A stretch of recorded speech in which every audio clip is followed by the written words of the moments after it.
Now that is what you call a head of lettuce right there. I haven't gotten official scale measurement, which is that right there weighs close to about 2 pounds. Yeah, I got some out there that's pretty like that too. Now I'm becoming a big fan of this romaine. Yeah, I ain't so sure you got some that nice, but you might have some close to it. We'll see. The trick is when it gets this time of year, keep the water to this stuff. It will bolt on you. Yep. Keep the water to it, and it's starting to get a nice little head there on it. You could make you one of those wedge salads if you wanted to. This is some good stuff right there. It's almost getting too big to fit in a bag. I usually pull off some of these side leaves to get a little dirty from splashing that's something dirt on I should have touched on the other day when we was talking about this. What I like about the romaines is it's a lot cleaner.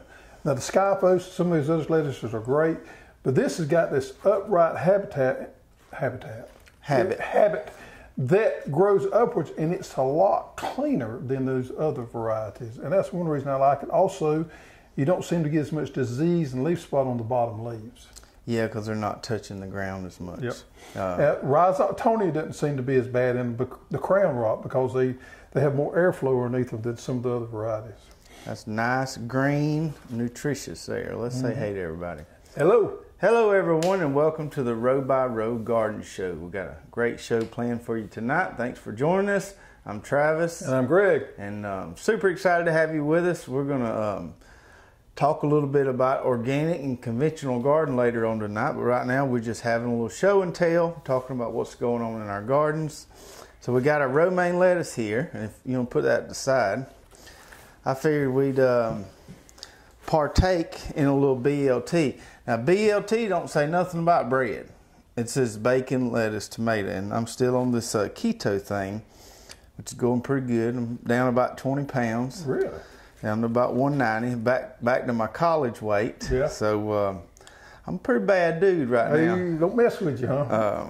I put in about 6 miles on Saturday. Felt pretty good after that. So we got our lettuce here. Now on the keto diet, we can have mayonnaise. You can?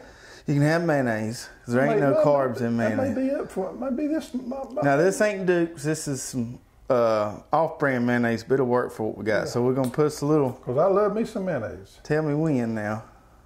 When? Okay. And then I'm gonna put me a little bit on there too. And then we got us some mater here. Now this is store-bought mater because we ain't got any maters ready yet. It ain't gonna be long. It ain't gonna be long. So go and get you several pieces of the mater there. Don't take them all. I got them. And then I got some. You've already salt and peppered them. I did. And then we got some bacon there. We're going to kind of sprinkle in there. I'm getting all excited here. All right. Go and get the rest of that bacon in. Ooh, can't have too much bacon. No, you can't. That's some like good thick bacon too. All right. All right, then we just. You roll it this way? Whichever way you can get a hold to it good. Yeah. And then. Just chomp on it. Not only is it good to you, it's good for you. It's pretty good without the bread. It is. Good mayonnaise makes it. And good bacon. Yeah, I'm a little fond of the Dukes. If only we had some old Tom Matthews bacon. That'll work right now. Yep. We could make it. We need to move on. Yeah. We're liable to get hung up right here. We can get hung up right there big time. All right. If you haven't tried that, folks, that's a good way to go right there. Yeah.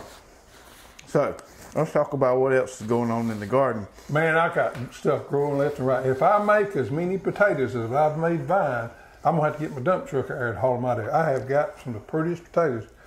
Now, you always say we ain't growing the potato plants. I know, but I got some of the prettiest potatoes I've ever had. The jury's still out whether I'm going to have a good potato crop or not. I don't know, but I have got some pretty potatoes. Watermelons are starting to run. Tomatoes is growing leaps and bounds. Corn, we got a rain Sunday. Corn is greened up. You can hear it growing. It's growing so fast. Peas is growing, and everything is looking good. It's that time of the year I really enjoy. However, for us, this is that time of the year. It's real easy to lose that battle with the weeds. This is the time to pop up. This is the time when you got everything planted and everything's starting to go, and those weeds can get ahead of you. And this is the crucial time to keep everything cultivated and wheel hoed to keep it under control. Because if you lose the battle early, later on you can forget it. Do it at least once a week and every time after it rains, and you'll be good shape. I noticed a couple of pig weeds popping up the other day, coming up. You talked about the potatoes.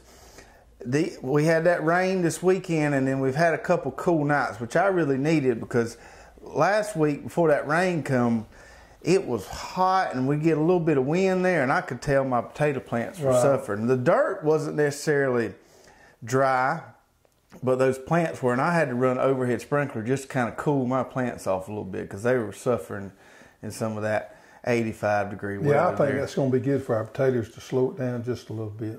So the cool nights was nice, and you know, we like our drip. Every now and then I will do a little overhead to cool something off if I need to. Yep. Excuse me. I got my, we had a video last week on planting okra. While you were talking, I'm going to be eating. Go for it. And we have been selling the fire out of some okra seed. Everybody's been really excited about you trying the jambalaya and the red burgundy okra. And if you still haven't gotten your okra seed, we still got plenty of it. Really good stuff if you've never tried those two varieties. My red onions are coming along, not as big as what I want them to be yet, because they ain't quite ready to pull. And I always grow a few of these, but I prefer my white onions. But my red onions is coming along pretty good. Mm-hmm. My Texas Legends, the stems on them are getting a little soft. They ain't gonna. It could be any day now. I'll walk outside and there's 5 or 6 of them fell over. Mm-hmm. So it won't be long on them. I've still been putting the water to them heavy. Oh, our buddy Chad said he couldn't stand them or he had to pull his. Really? Yep. I saw where old Gary in Florida that's on Row by Row group. He's pulled his. Mm-hmm. I'm gonna wait till mine fall over. Yeah, I think I got another week, 10 days. When mine fall over, as long as it's nice if when they start falling over, you ain't got any rain in the forecast for 3 or 4 days, because you can I'll pull them up and leave them right there. Yep.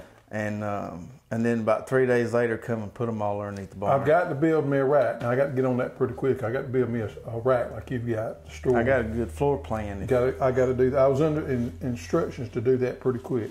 Miss Hoss? Mm-hmm. Yeah. She laid it out there on me. Uh-oh. You better tighten up this weekend. Mm-hmm. We also got a video. I got my winter squash planted, and I got a video coming out on that next week. And so I planted one of my 30 by 35 spots. I planted half of it in this kabocha and half of it in the spaghetti squash. And I want to talk about seed germination just a minute. So this says on the back of these packets 95%. Now we don't test these. They get tested by the state. But I will tell you that I planted 4 rows of each of these, 30-foot rows, and I put a seed every foot. So I basically used 4 packets of this and 4 packets of this. With the kabocha, I didn't have not a single seed not come up. You got 100%. 100%. And that's on 4 packets. That's a decent sample size. So 120 seeds.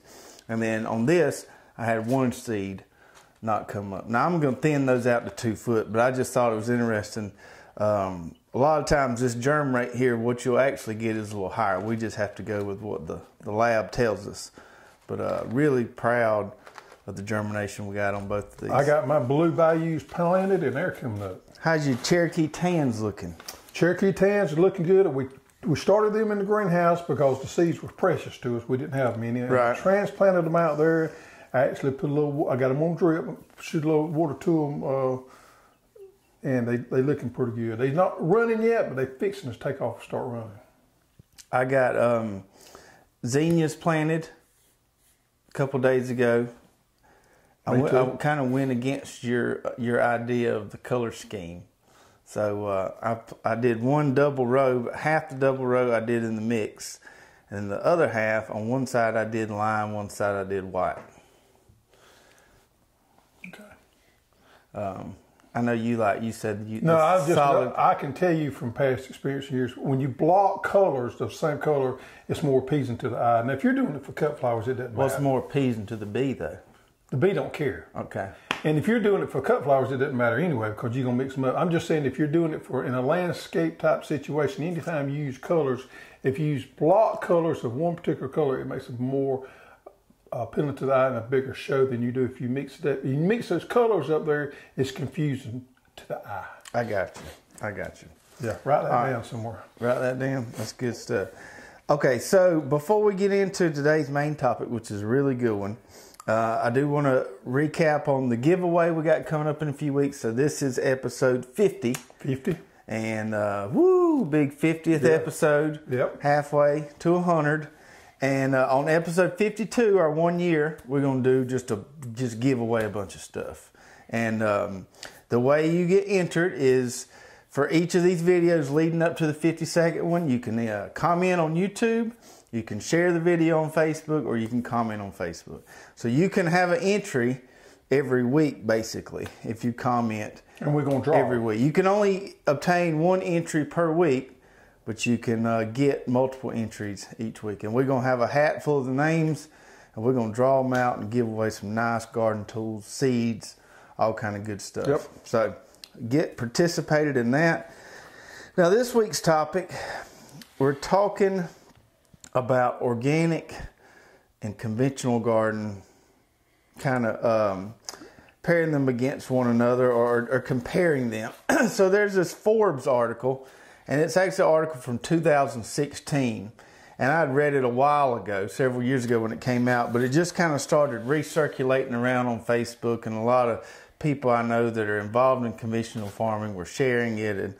And when I see people blindly sharing stuff without really knowing what they're supporting or stuff, it kind of, puts a twinkle in my eye and makes me want to straighten them out. Yeah. That's hereditary. I got a little bit of the same thing. So we'll put a screenshot of this article up here, and on YouTube we'll put a link to it in the description. You can check it out. So this is a guy, pretty educated guy, wrote this article, has worked in conventional farming for a long time. And he's worked for DuPont. Right. Disclosure there. And the name of the article is Why I Don't Buy Organic and Why You Might Not Want to Either. And so he makes 4 or 5 really important points in his article, and we kind of just want to go through those and kind of say, well, that might not be necessarily always the case. Now, this is a passionate subject on both sides, from the organic people and from the conventional people.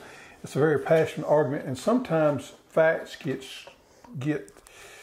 mistruths get placed in there when somebody's trying to make an argument, and that's what we're going to try to do today, is try to take the mistruths out of there. And you know what? Facts are facts, and we can't make them anything but that. And that's the way we look at things, is factual. And we're going to try to disseminate a little bit of the talking points away from this article and tell the truth, and maybe touch on the other side too. And they got some talking points that's not necessarily always truthful too. So one of these people that shared this article on Facebook, they titled it Make Informed Decisions. And I thought that was a great title on that, because that is, in the end of the day, that's what you want to do, is make informed decisions. Just because somebody writes an article for a media outlet like Forbes, which we think should have been vetted and should have been really looked at under a microscope to make sure it was all factual, doesn't necessarily mean so. And we can see this in this article right here. These are not factual statements here. These are talking points that are way out there sometimes. Fake news. Fake news, right. So just because you see an article written from Forbes, written by somebody that's educated, doesn't necessarily make sure it's true. Right. So let's go through these points here. So the first point, and just as a broad theme here, the whole premise of the article is he's saying that there's not much difference between organic food and conventional food. You shouldn't buy organic because it's more of a hoopla. Anyway, to his first point, he basically argues that there's no difference in the quality of food in conventionally grown food versus organic food. And I think that's one of the biggest misstatements in his article. And we can look out the window here and tell you exactly why there's a big difference in it. If you look at the cabbage or any of the brassicas they grow right here in South GA, they're pumped full of nitrogen, and you go buy them at the store and cook them up, I give you a 95% chance it's going to tear your belly up come that evening. But if you go eat some of my collards out of my garden, you're going to feel like a champ. And this is his opinion. And when he states this, he states it as a fact, and it's actually not a fact, it's his opinion, which he has a right to his opinion. But I just wish he would have stated that as his opinion versus he might not be able to tell any difference in the taste. Right. But I can guarantee you that what the fertilizer inputs that they use versus what organic farmers use are a lot different, and it does affect the taste.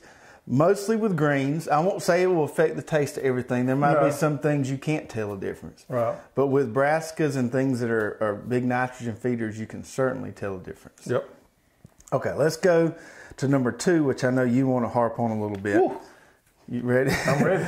So number 2, he writes a whole paragraph basically explaining that conventional pesticides are really, they're no worse than organic pesticides, and they're non-toxic to humans because they've been approved by the EPA and all this stuff. Yeah, I believe his exact wording was they were non-toxic to humans. Whew. Boy, I tell you what, let him drink him a glass full of bifenthrin and see if he makes the next birthday. Yeah. I mean, these chemicals were meant to kill. That's why they was developed to kill insects or funguses, whatever. When you see the side on the back of pesticide, insecticide, fungicide, any of those, that means to kill. Now, the flip side of this is that we got organic compounds back there that we sell for organic farmers. You don't want to drink those either. So, any of these pesticides are meant to kill, and you want to take them and understand that they can be toxic, and you don't want to drink them. Now, there's different levels of how toxic they are, but any of these chemicals that we use to kill insects, you want to treat them with respect, and you do not want to be just drinking them and telling people that they're non-toxic, because that is as far from the truth as you can get. Yeah. And then when I read that, I discounted this whole article at that point when I read that, when he said that they were non-toxic. Relatively, I believe his exact words were relatively non-toxic to humans. Man, that's as far from the truth as you can get. Right. Yeah, that's, just blows your mind how. And there's actually popular people out there that believe that if you're handling these type compounds, you better be careful with them. You better take precautions with them, because they will make you sick, or even that they'll make you put you in the cemetery pushing up daisies. That's right. Okay, so pesticides are definitely toxic. Pesticides doesn't necessarily mean, when you say pesticides, that doesn't mean it's all conventional. We got pesticides in the organic side too. Right. Yeah. And you better treat them with respect also. That's right. Yeah. Number 3. He claimed just because organic food costs more doesn't mean it's safer. And I think he got off on the wrong foot here, so to say, because it doesn't cost more because it's safer. It costs more because it costs more to produce. On a smaller scale, when you're trying to be good stewards of the land, you're trying to minimize inputs as far as chemicals and things like that, it's going to be a little more labor intensive, and therefore you're going to have more money tied up in what you've done, and that's why it costs more. And you're doing it on a smaller scale. So I don't think people are necessarily making the argument that organic food costs more because it's safer. I think it's basic economics here. It costs more to produce. Well, from a business standpoint, I think a lot of these big ag companies did their research. The consumer is willing to pay more. Right. I mean, the consumer is willing to pay more for organic production than they are for conventional. Just to give you an idea, it was $43 billion of sales in the U.S. of organic products last year. $43 billion. That's a lot. Yep. So the consumer is willing to pay more for it, and I think it is well founded to look at it and try to understand if it's worthwhile or not. When he wrote this article, I would have been a lot more satisfied if he'd said, make informed decisions. Is organic more? Is it different than conventional? And laid out the argument for both sides and let people make the decision. I would love to see that more so than I just damning one side. You jumped to a few conclusions. Yeah. Okay, so number 4, and this is a big one for me. He claims that conventional farming requires less land for the same amount of food, and that it is more eco-friendly than organic farming. Yeah, that's far from the truth. Organic farming in its early development was based off carbon inputs and feeding the soil and create a great soil ecosystem, microenvironment to produce these vegetables. Now, if you go back and you understand how organic started, it started up in the northeastern United States, and it is. And to be fair, it's a lot easier to practice it up there than it is down south. And it started back in the 60s and the 70s and in the 80s. And around 1990s when the government got a hold to it. And the government set these standards of what you could label organic, what your inputs had to be and all that. Before the 1990, you could do whatever you wanted to as far as organic. There was no rules or regulations out there. But when the government got a hold to it in the 90s, they set standards on this thing and told us what we had to do and all that. So it's evolved into that. But in its initial conception, it meant building the soil. Since then, it has been, since the government got a hold to it, they have laid it out and it's gotten bigger, and now hydroponics are included into it. No soil. It has nothing to do with soil. So it is evolved entirely. Big Ag has got involved in it. It's evolved a lot since back in the day of the way it was originally developed. And some of the things that are approved for organic, I'm not a huge fan of using. No, I mean you can use bleach in organic production as a disinfectant. Right. And bleach is highly toxic. Right. My big thing with the eco-friendly, and this is a personal example I have. So around here, some of the cotton and peanut farmers have started, over the last 5 or 6 years, you'll see some of them, not all of them, using rye cover crops in the winter.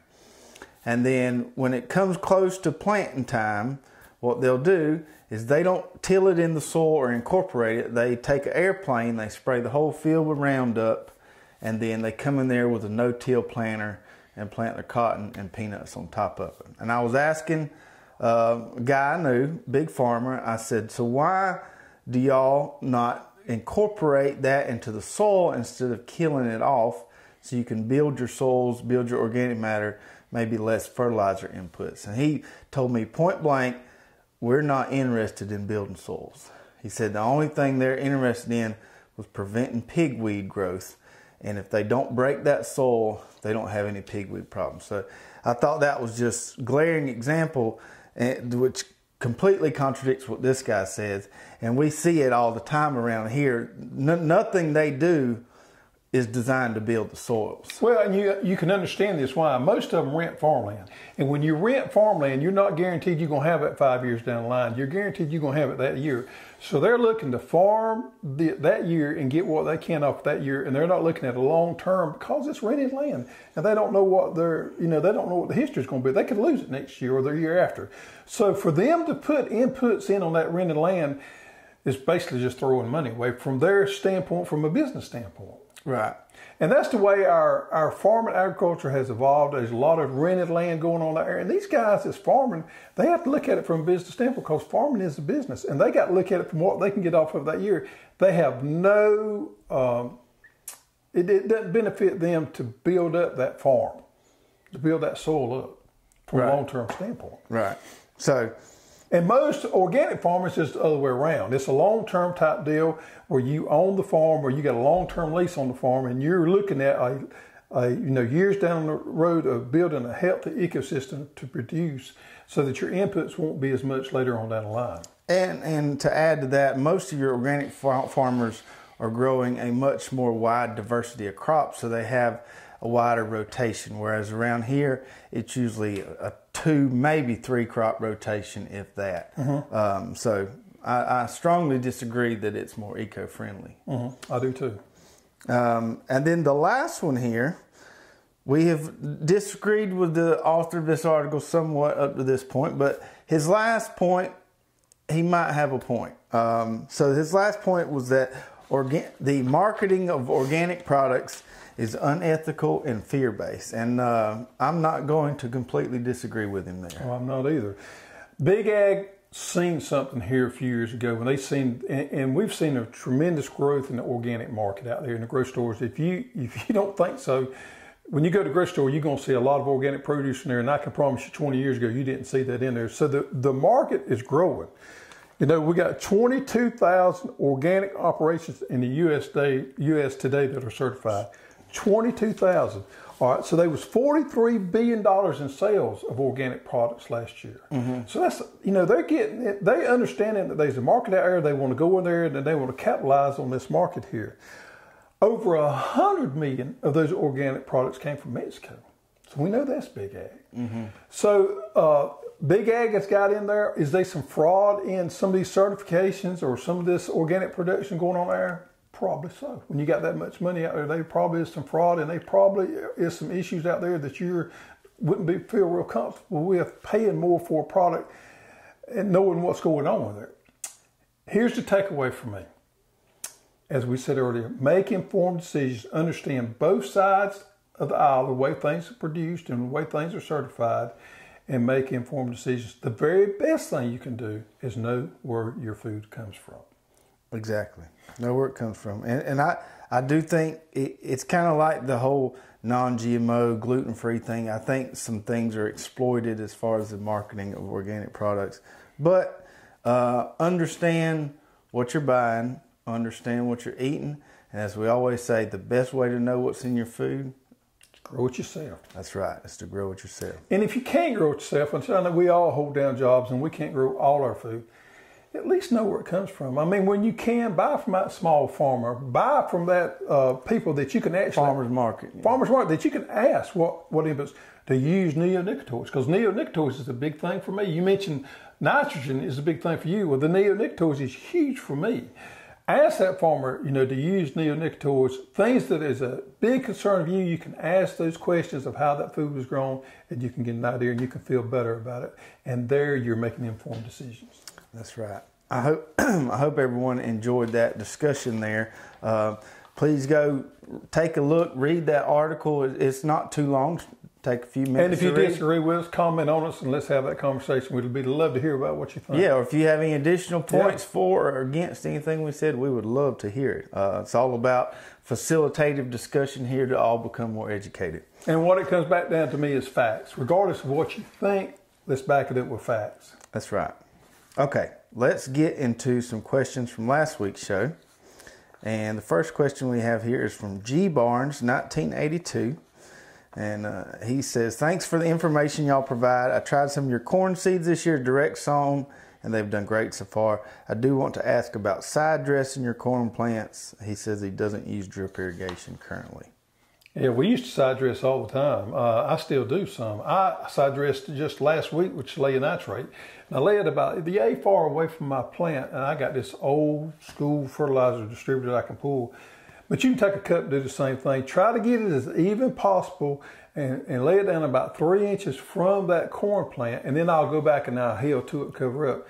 Now this is the way I like to do it if I'm on side dress. I like to side dress one time with a balanced fertilizer such as 10-10-10 or a 15-15-15, whatever. Then I like to come back and alternate that with just a nitrogen source. And I'm using Chelea nitrate. You know, I could also use some other, ammonia nitrate. You can use ammonia nitrate. Anything where you get straight nitrogen, because corn's a big lover of nitrogen.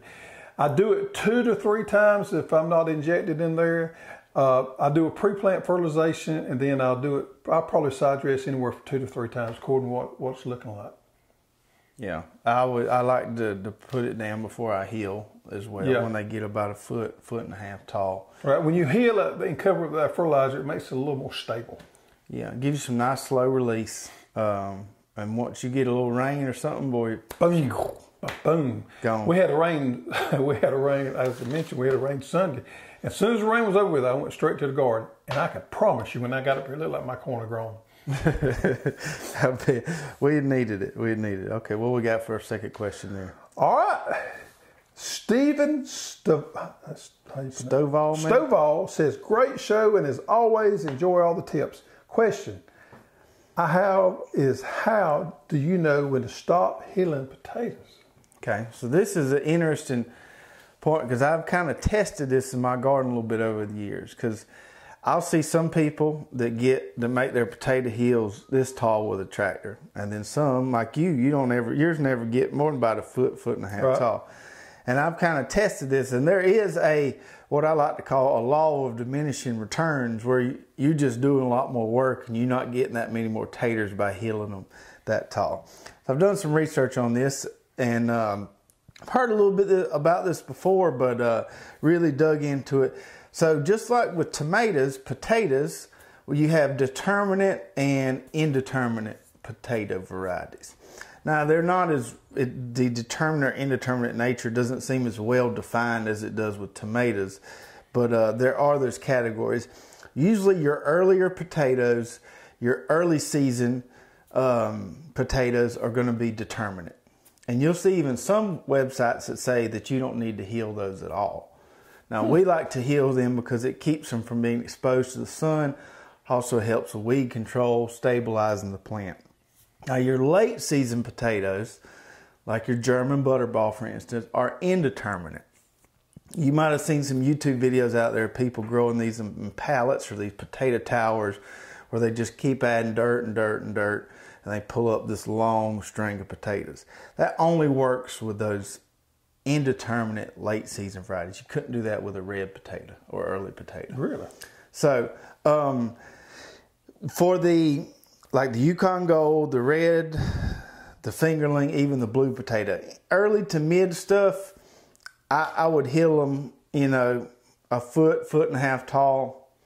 Let those plants grow, be done with it. It's not going to do you much good to keep healing them any higher than that.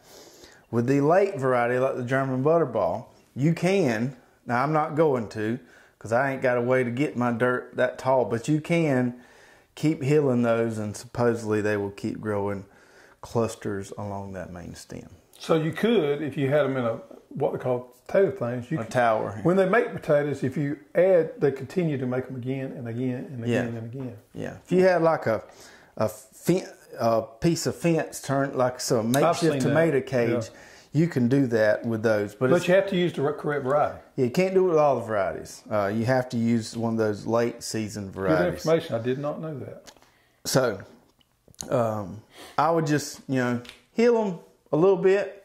No sense in working yourself to death trying to heal potatoes real tall, because a lot of times I found it doesn't make a big difference. Yep. All right. So hope y'all enjoyed our 50th episode there. Leave us some questions if you have any, or some comments. We'd love to hear from you guys. Hit that subscribe button, hit that share button. We will see you guys on next week's show. Take care.